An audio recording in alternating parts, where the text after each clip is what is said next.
about your thoughts on Republicans who want to keep the SALT cap where it is, but then they say that taxpayers shouldn't get a break for choosing to live in a high tax state.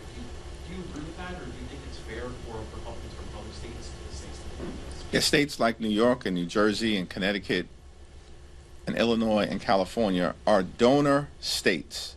We regularly send billions of dollars more to the federal government than we get back in return. We are donor states.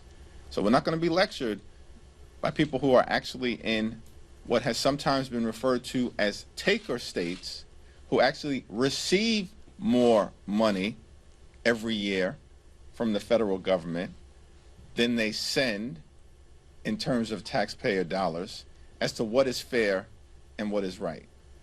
It's actually not fair that you have many states in this country who subsidize other states. New York subsidizes other states. And so to provide some measure of relief through the state and local tax deduction, I think is a modest step toward balancing the revenues that come in and the revenues that come out. The people of New York are fine with continuing to be a donor state.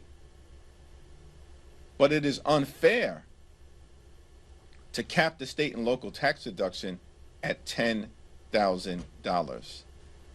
And if my Republican colleagues were really interested in providing relief to middle-class taxpayers that they represent, then they would simply say and make clear that this budget should remain silent on the state and local tax deduction, because by doing nothing, the cap disappears effective December 31st of this year.